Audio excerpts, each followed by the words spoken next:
Cuando pensamos en judo, lo primero que suele venirnos a la cabeza es el combate, la competición o los tatamis de los grandes torneos.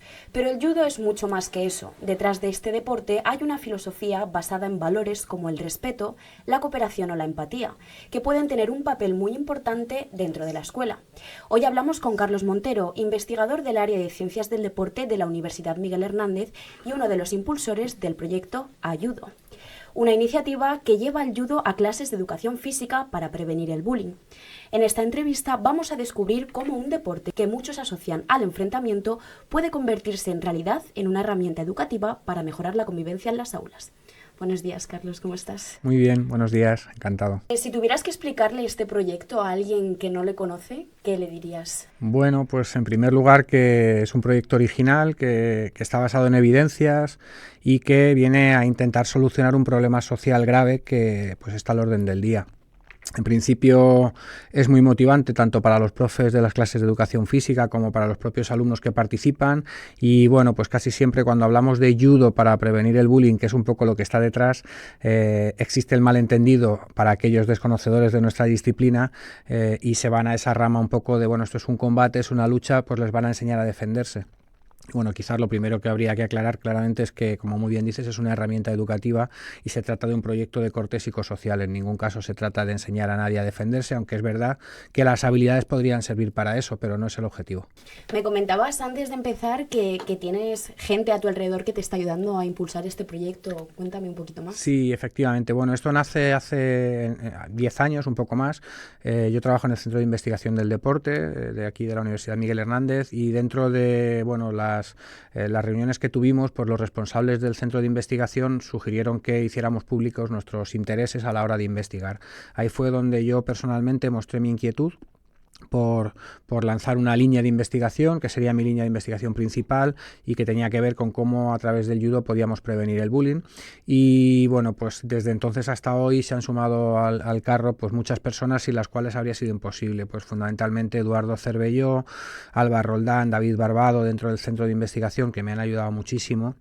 Y fuera, pues también algunos profesores de educación física, compañeros del propio club, pues Rodrigo Guirao o Celestina Martínez, que trabaja también en centros educativos como profesora de educación física. Dentro del club de Frutos, donde yo también trabajo, pues bueno, hay un grupo humano y de profesionales expertos en judo que también han estado a mi lado, pues Raúl Molina y algunos otros profesores. Y bueno, luego también el personal de la Federación Gallega, que siempre ha estado detrás dando de alguna forma también sustento y credibilidad. Cuando escuchamos esta palabra normalmente pensamos en eso, en el combate o la competición, pero por lo que he leído no es así. ¿Cómo surge la idea de utilizar el judo para algo tan alejado del enfrentamiento, que es lo primero que se nos viene a todos a la cabeza como medida de prevención al bullying? Claro, justo. Pues precisamente quizá desaprendiendo, ¿no? O saliendo de los conceptos que tenemos un poco por lo que sabemos a día de hoy del judo, lo mucho o lo poco. Lo que probablemente casi nadie sabe es que el judo nace no como un método, no como un deporte, sino como un método educativo. Es decir, su creador, Jigoro Kano, que fue una figura muy destacada en Japón y a nivel internacional, como pedagogo y como pues una persona absolutamente preocupada por la educación, lo que hace es crear un método de educación integral con un elevado componente ético y moral, y se trataba de conseguir que las personas encontrasen su mejor versión a través de una actividad física o de un método basado en la educación física o la actividad física, en el arte del ataque y la defensa, que en aquel contexto de aquella época pues tenía mucho sentido, en 1882, y de alguna forma, claro, en el momento en que se pone a trabajar esa persona tan inteligente, tan preocupada por la educación, se pone a trabajar en la elaboración de un método de educación integral para que las personas den su mejor versión y sean capaces de convertirse en mejores ciudadanos que nos ayuden a crear la mejor sociedad, pues si entendemos los orígenes, entender cómo se me ocurre llevar esta disciplina a la prevención del bullying, pues parece obvio, ¿no? Pero claro, es verdad que hay que conocer esos orígenes. También cabe señalar que el propio Jigoro Kano, creador del judo, parece ser que era una persona de una complexión física pues relativamente débil, pero muy inteligente, y que a causa de eso pues sufría de bullying también. Entonces, bueno, fue lo que a él le inició de alguna manera a introducirse pues en el arte del jiu-jitsu para poder aprender técnicas y desarrollarse físicamente.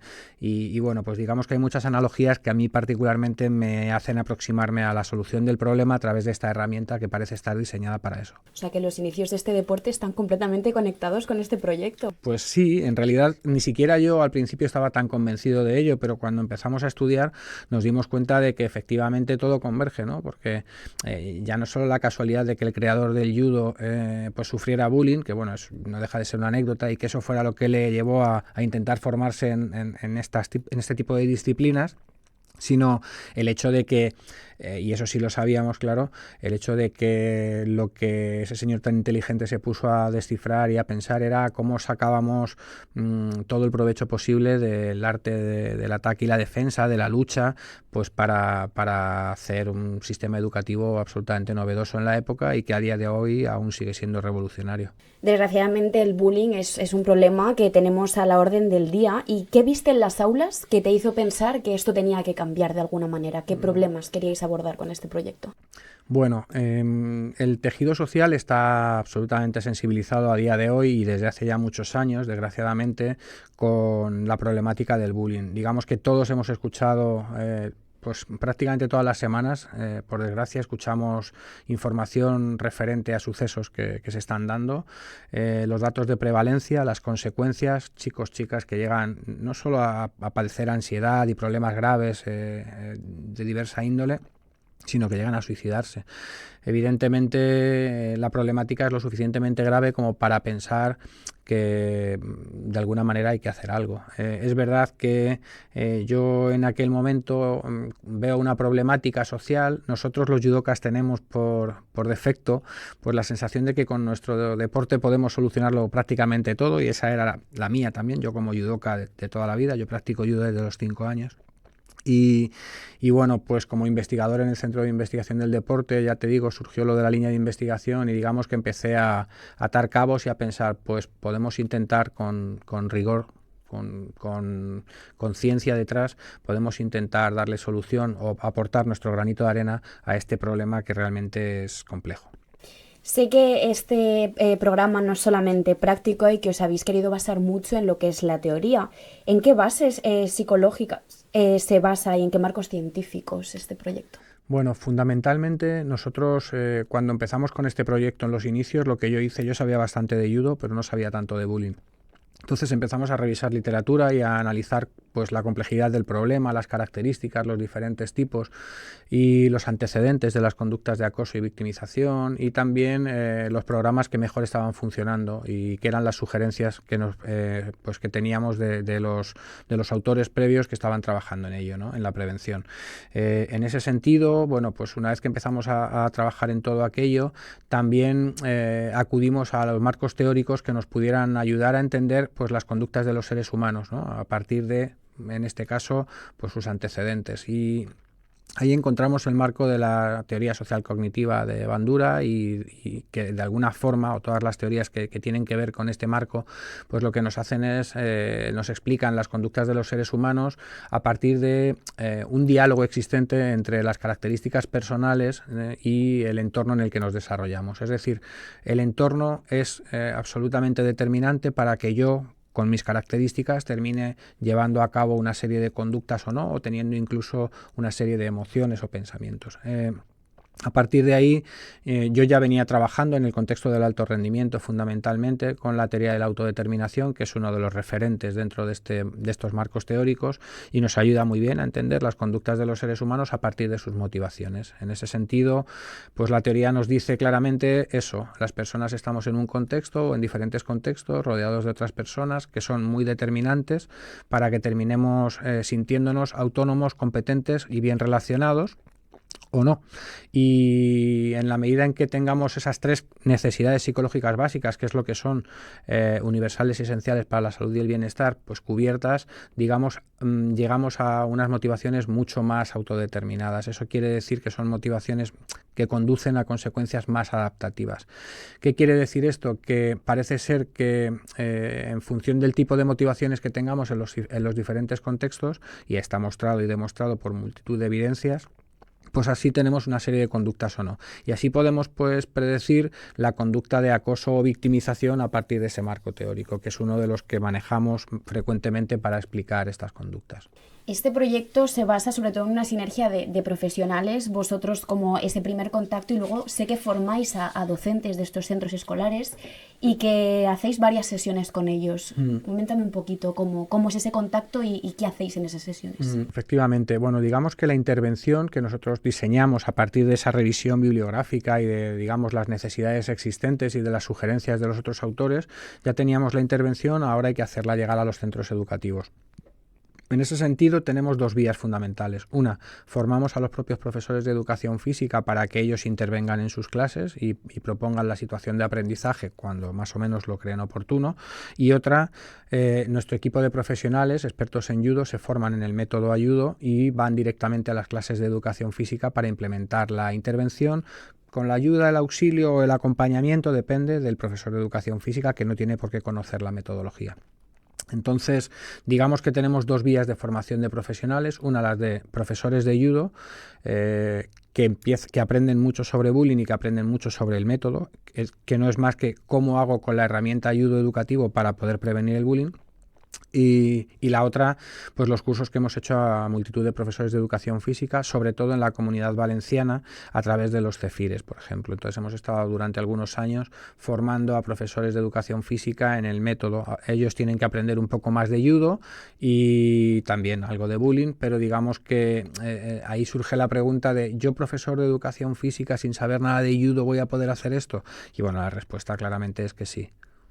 ¿Y podrías darnos algún ejemplo de cómo tratáis en esas sesiones con estos profesores de educación física toda esta problemática? Claro, vamos a ver, lo primero que tenemos entre manos es hasta qué punto el profesorado de educación física está preocupado por la problemática, hasta qué punto se cree que él es responsable de la prevención de esta problemática, hasta qué punto está comprometido, es decir, es dispuesto a hacer esfuerzos, y luego, por último, hasta qué punto se siente capaz de llevarlo a cabo. Y en base a eso no tenemos instrumentos de medida en nuestro idioma que nos ayuden a conocer exactamente, pero en términos cualitativos sí sabemos que tienen una gran preocupación y a priori la sensación de no estar del todo preparados.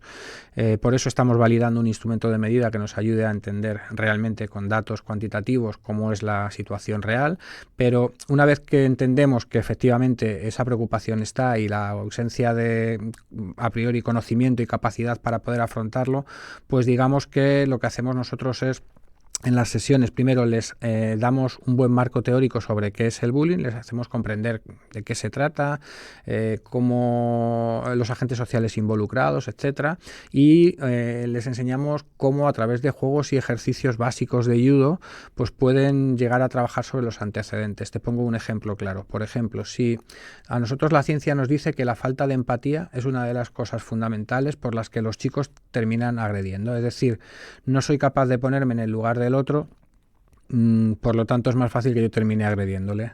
Bueno, pues nosotros hacemos ejercicios y juegos a partir de las inmovilizaciones en los que los chicos a veces están arriba, otras veces están inmovilizados y hay reglas. Y la regla es que en el momento en que tú no puedes escapar y abandonas, el otro tiene que soltarte. ¿Qué sucede? Que respetar esa regla es fundamental. Cuando estás arriba no lo ves tan importante, pero cuando estás abajo realmente te da para poder empatizar y pensar, ostras, yo cuando estaba en la otra posición no estaba sintiendo esto y no pensaba que era tan importante soltar cuando el otro abandonaba, en cambio cuando estoy abajo lo veo vital, ¿no? Bueno, digamos que hacemos ejercicios y juegos propios del judo que nos sirven para trabajar sobre esos antecedentes y esa metodología un poco es la que le enseñamos a los profesores. Al final hacéis un paralelismo muy interesante de la víctima y esa persona que ejerce el bullying con los valores del judo, efectivamente. Me interesa mucho el momento de la reflexión. ¿Por qué decidisteis que cada sesión incluyera espacios conscientes de diálogo y de visualización? Claro, eso es fundamental en realidad. La metodología, uno de los puntos fuertes que tiene es que atendiendo a esas recomendaciones de autores previos, nos dicen, mira, por mucho que trabajéis en el aula una serie de cuestiones, es probable, muy probable y muy común, que cuando luego ellos, los chicos, salen a la calle, no sean capaces de poner en práctica ese conocimiento. Es decir, tenemos la obligación de trabajar dentro del aula una serie de cuestiones, en este caso, pues imaginemos, ¿no?, la identidad moral, o vamos a poner un ejemplo claro, ¿no?, cómo debo comportarme, cómo se debería comportar un espectador cuando presencia un suceso. Que nosotros trabajemos dentro del aula cuestiones como la empatía, el respeto o cómo comportarse no quiere decir que luego sean capaces de hacerlo fuera. Entonces, la educación física lo que persigue es competencias, que los chicos y chicas adquieran competencias, es decir, habilidades y conocimientos que pueden utilizar de forma útil fuera del aula. Y sin esas reflexiones, sin esos momentos de introspección, resulta prácticamente imposible. Por eso, uno de los retos que tenemos dentro de las sesiones es cómo mantenemos el compromiso motriz, es decir, el nivel de movimiento que tiene que haber dentro de las prácticas en la educación física, pero cómo concedemos también espacios para que existan reflexiones y momentos de diálogo en los que los estudiantes son capaces de entender, primero, qué están trabajando dentro del aula y, segundo, cómo pueden utilizar ese conocimiento fuera. Otro ejemplo muy claro es nosotros a través del saludo en judo, que forma parte de la etiqueta y el ceremonial, trabajamos el respeto y el agradecimiento. El hecho de que ellos saluden dentro del aula cuando practican judo con nosotros no quiere decir que ya sean respetuosos, quiere decir que han aprendido, o mejor, que sienten la obligación de hacer ese gesto concreto en momentos concretos porque se les exige. Es la etiqueta y el ceremonial. En cambio, si no hacemos esa reflexión de, mira, esto es porque estamos respetando, es porque estamos agradeciendo, se hace de esta forma, de esta otra forma, ni siquiera a lo mejor sabrían lo que están haciendo dentro del aula o por qué. Pero si lo dejáramos solo ahí, tampoco habríamos conseguido que los chicos y chicas fueran respetuosas fuera. Necesitamos hacer un ejercicio de reflexión, de diálogo y de entendimiento de cómo podríamos entonces, entendiendo en profundidad lo que es el respeto y lo que significa, aproximarlo a situaciones en donde luego está ausente porque hay sucesos de bullying, y a partir de ahí siempre hacemos analogías y paralelismos que nos sirven para que ellos estén permanentemente entendiendo para lo que sirve y en qué situaciones podrían aplicar esos conocimientos que dentro del aula, pues bueno, al final se trabajan a modo de juegos en la mayoría de los casos.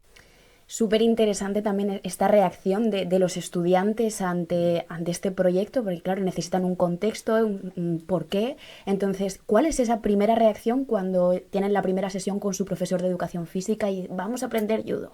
Pues la primera reacción cuando les dicen que van a hacer judo, muchos de ellos están muy excitados porque es algo muy novedoso y muy ilusionante. En realidad lo de luchar, forcejear, que es lo que ellos tienen en su mente, pues resulta muy motivador de manera innata para muchos, y otras muchas veces lo que nos dicen o lo que piensan es que ellos no van a ser capaces, el judo no es para ellos o para ellas. Entonces, la primera reacción a veces es diferente, y en el momento en que empezamos a jugar, a ponernos el traje de judo, a atarnos el cinturón y empezamos a proponer ejercicios y juegos, cambia de inmediato la sensación en los primeros minutos para darnos cuenta de que va a ser algo divertido y que realmente sí puedo hacer. Entonces, yo diría que pasados unos minutos, la sensación que tienen todos y todas es, yo sí puedo hacer esto, y eso es parte fundamental del éxito.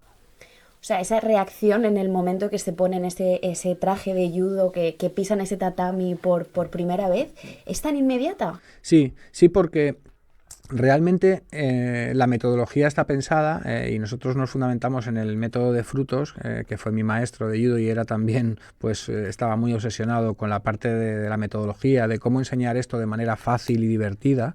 Lo que persigue es elaborar progresiones y entender qué contenidos están al alcance de todos los que tenemos en el aula y ser capaces de realizar algún tipo de adaptación en momentos concretos para que realmente todos se sientan competentes, y eso ya tiene que ver también con la teoría de la autodeterminación que decíamos antes. Entonces, una de las cuestiones que es fundamental es que los chicos y chicas entiendan que pueden hacer todos los ejercicios que se van a proponer, que es algo que no siempre tienen claro al principio. Imaginemos pues personas o chicos que son más gorditos o más gorditas, que tienen una complexión más grande, o otros que son más finitos y que a priori no desarrollan mucho nivel de fuerza. Claro, ellos pueden pensar que van a ser torpes, que no van a ser coordinados o que no van a ser capaces, y cuando se ponen a trabajar se dan cuenta enseguida de que todo lo que vamos proponiendo está al alcance de ellos, y eso es fundamental.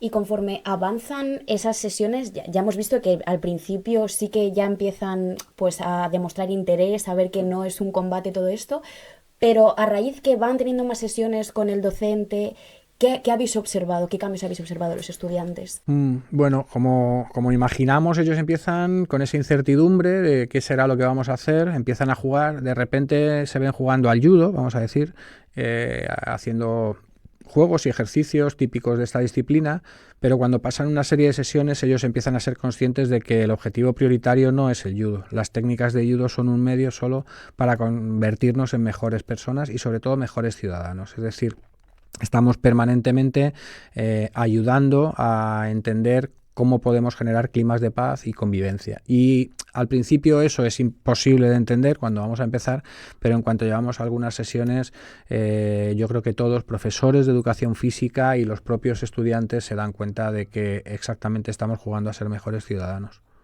Y ya dejando un poquito al lado esta parte práctica, vamos a hablar de una parte también muy importante, que es la teórica. ¿Qué variables psicológicas habéis visto que han mejorado a raíz de implementar este proyecto en las aulas? Pues nosotros conocemos que los antecedentes fundamentales de las conductas de acoso son la falta de empatía, la falta de respeto, la falta de tolerancia, la falta de identidad moral, la falta en el control de la impulsividad, y en ese sentido hemos trabajado sobre ellas. Hemos conseguido mejoras en todas esas que estamos diciendo, hemos conseguido mejoras en el nivel de motivación autodeterminada, en la satisfacción de sus necesidades psicológicas básicas y en la percepción que tienen los estudiantes cuando trabajan en esas sesiones sobre el estilo de soporte de autonomía que proporciona el docente en este caso.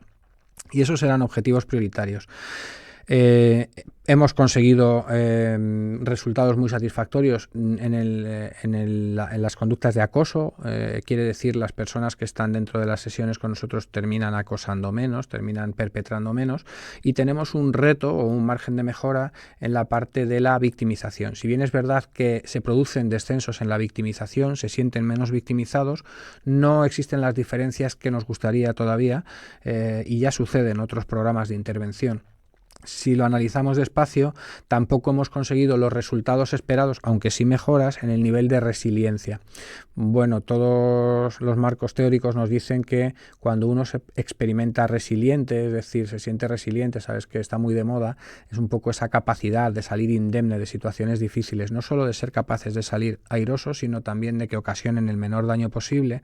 Pues claro, si tuviéramos esa capacidad es más difícil sentirnos victimizados ante según qué sucesos. Ni en la resiliencia ni en la victimización hemos conseguido las mejoras que perseguimos, estamos detrás de los cambios necesarios para poder seguir mejorando ahí, pero es verdad que en todas las otras cuestiones, empatía, respeto, tolerancia, identidad moral, desvinculación moral, que es un proceso muy interesante que también trabajamos, pues en todo eso hemos conseguido el control de la impulsividad, mejoras, y por lo tanto, bueno, pues estamos bastante satisfechos en términos generales. Sabemos que este trabajo que hacéis, esta labor de prevención, es muy complicada, pero estáis viendo resultados efectivamente. ¿Por qué crees que este programa sí que ha obtenido esos resultados claros? Bueno, hay que decir en primer lugar que ya la ciencia nos dice que casi siempre que se implementan programas de prevención del bullying, por el mero hecho de que existan esos programas, ya se producen algunas mejoras en los sucesos de perpetración y victimización. Es verdad que nosotros tenemos un poco, o asumimos algunos retos que sabemos que están encima de la mesa para poder pues acabar con el problema en algún momento. Entre esos retos están el hecho de conseguir que los chicos sean muy permeables a lo que están trabajando. Es decir, si los chicos se aburren o empiezan a pasar, por así decirlo, del programa, va a ser muy difícil que interioricen algunas cosas o algunas conductas que se persiguen, ¿no?, de carácter prosocial. Para nosotros la clave del éxito reside primero en que Esa permeabilidad creemos que la ganamos a través de dos vías. Una, primero la experiencia. Somos capaces de poner en marcha juegos y ejercicios que les aproximan a situaciones y a realidades que les hacen mucho más fácil ser permeables al contenido. En este caso, por ejemplo, la empatía, como decíamos antes. Y eso yo creo que ayuda mucho. Y la segunda es la existencia del marco teórico, como hablábamos antes. Entonces, si hablábamos de la teoría de la autodeterminación y esta teoría nos dice que según qué motivaciones nos ayudan a integrar algunas conductas, pues el reto en los programas de intervención en este caso es que las conductas prosociales se mantengan en el tiempo en cuando se retiran los programas. En realidad nosotros estamos en la búsqueda de evidencias en ese sentido. Todavía no podemos decir que nuestro programa consigue eso, pero sí que las motivaciones que conllevan eso sí están presentes. Entonces estamos detrás de diseños que nos ayuden a trabajar de manera más longitudinal y que nos permitan ver si realmente con este tipo de motivaciones estamos consiguiendo que se interioricen las conductas. Por hacer la analogía que siempre hago es: no dejo de correr con el coche porque sé que está el radar, no dejo de agredir a la gente porque sé que me están vigilando, sino dejo de correr con el coche porque creo que contamino menos, que es mucho menos peligroso para todos, que no soy un temerario para la civilización, etcétera, etcétera, ¿no? Entonces, en este caso, la idea es: los programas funcionan muy bien cuando se están llevando a cabo, pero no siempre cuando se retiran, ¿no? Y entonces tenemos que conseguir para eso que ese tipo de valores, de conductas que estábamos hablando, se integren. Quizás con una intervención puntual de 6, 8, 10, 12 sesiones no podamos conseguir eso, como pasaba con la resiliencia y la victimización. Necesitamos más tiempo o más otros diseños. Por ello estamos ahora detrás de un diseño en el que intervengamos 6 sesiones probablemente en primero de la ESO, segundo de la ESO y tercero de la ESO. Pasaba como con la vacuna del COVID. Creíamos que con una estaríamos curados, pero no era tan fácil, ¿no? No estábamos todavía a salvo. En ese sentido, creemos que poner estas 3 vacunas nos va a ayudar a lo largo del tiempo a que todos estos contenidos pues se interioricen, se integren y que hagan del programa algo mucho más efectivo. Al final es la importancia de darle contexto a las cosas y es con lo que estáis obteniendo estos resultados. Vamos a irnos un poco a esas sensaciones dentro ya de lo que sí que habéis trabajado. ¿Sabrías algún momento destacable en alguna de las sesiones que hayáis hecho, o sea, alguna anécdota?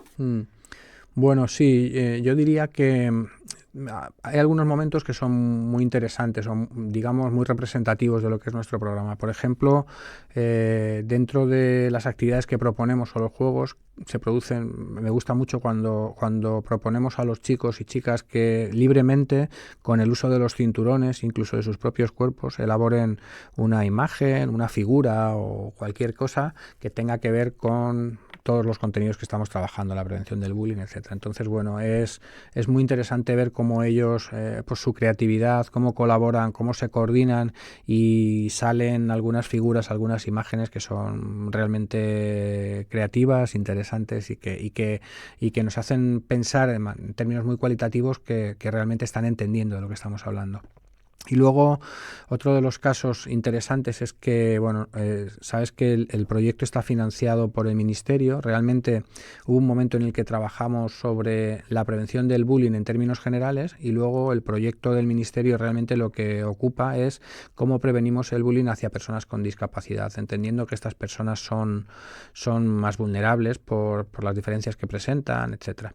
Y en ese sentido, cuando empezamos a trabajar con los colectivos de personas con discapacidad, pues han surgido momentos en los que nosotros preguntamos sobre algunos sucesos que han podido tener y en esas reflexiones, y bueno, se ponen los pelos de punta viendo cómo algunos de ellos se expresan de manera libre, casi como sin filtro, ¿no? A veces pues con trastornos del neurodesarrollo y bueno, pues digamos que expresan situaciones que han vivido y que han resultado muy traumáticas para ellos en momentos previos y bueno, el cómo dentro de nuestras sesiones se sienten eso, pues lo competentes, lo capaces, lo respetados, lo queridos que siempre han perseguido. Entonces, bueno, la manera de expresarlo de estos chicos es muy especial y hace realmente pues sentir que tiene mucho sentido los esfuerzos que estemos haciendo ahí.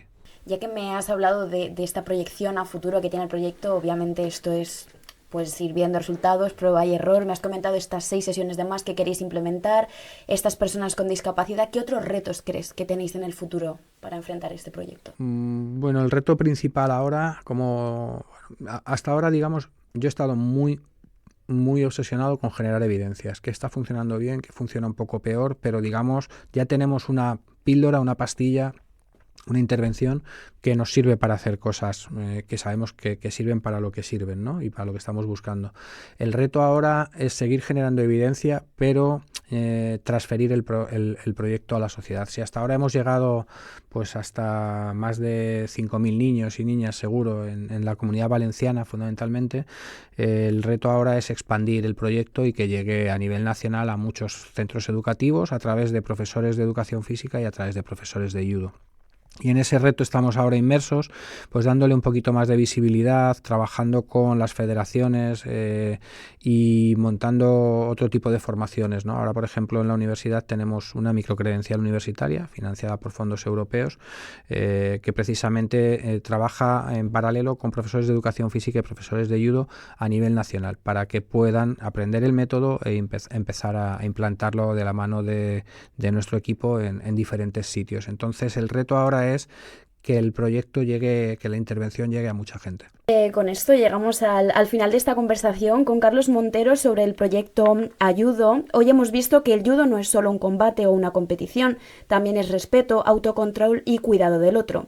Valores que llevados al aula pueden ayudar a prevenir el bullying y a construir entornos escolares más sanos y seguros.